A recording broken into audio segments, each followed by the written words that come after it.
Danny Boyle, what a pleasure to chat to you. You are one of my favorite directors, so thank you for Shallow Grave.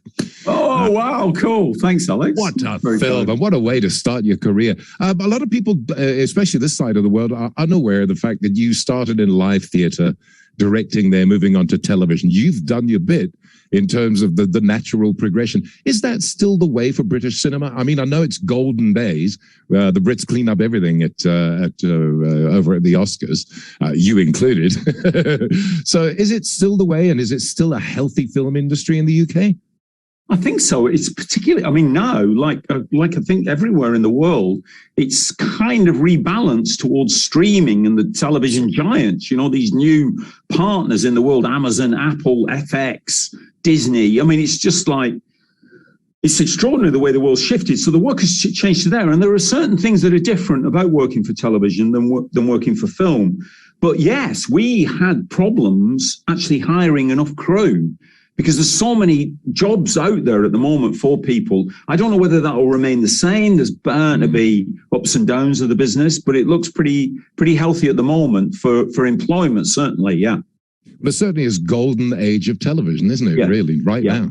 Absolutely. Were you surprised that Disney Plus greenlit this project? I mean, it just seems so utterly incongruous. I keep saying this to people. I keep saying, you're going to put Disney on the poster with the Sex Pistols. The Sex Pistols. People are going to think that's a bit bizarre. They're going to think, if they're polite, they'll say they're curious oddfellows.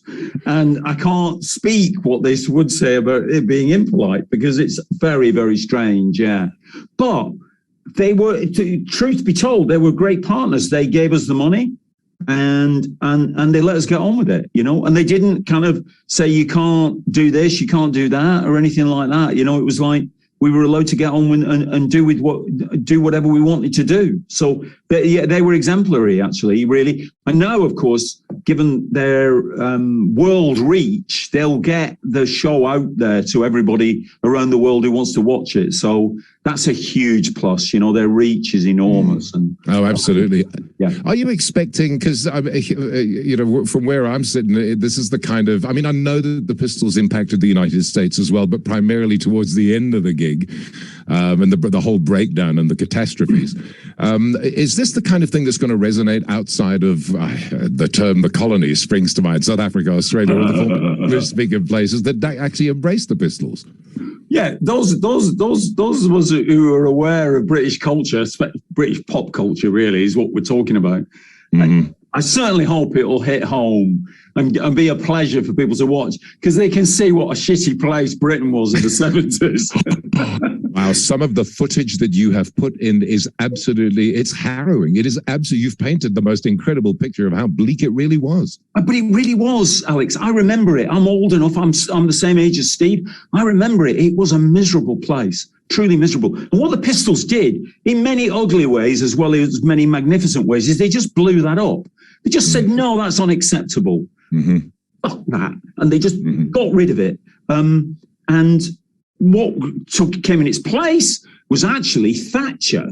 So it's not, you know, it's not like a golden age arrived necessarily of opportunity. They disrupted the rigid structure of deferentialism that there was in Britain. Absolutely. And they said, take what you want and waste it. If you want to waste your life, it's yours to waste. But your life is your own. You're not timed. You're not going to follow your father into the factory necessarily. And it was an extraordinary moment of the catalyst for change. And many wonderful things came out of it musically. Lots of groups came out of it. The Pistols only lasted one album. But you get, I hope, this is what we tried to do, the ferocity and the impact of their music lasts even like 45 years later. You get this sense of danger in their music. You know, the insults to the Queen, and a film like, given what's happening in America with abortion, a song like Bodies still feels very, very dramatic and dangerous song, you know. So I love it was wonderful to be able to work on it, yeah. Wonderful cast you've assembled. Good grief. I mean, from the kid who plays Johnny Rotten down to the child actor who was in Love Actually, coming in as Malcolm McLaren. This is fabulous. The boy from Love Actually, who you think of as frozen in time. I know. It's just like, you've got to mention it. It's just because everybody's thinking it. They're looking at him going, that's the guy from Love Actually, the kid from Love Actually. He's an amazing actor. Yeah. Absolutely extraordinary actor. He's built this skill base, obviously through that experience and then what he's done subsequently. And that's one of them. The two you mentioned, they're two of the most difficult parts to cast because Malcolm McLaren and John are very specific.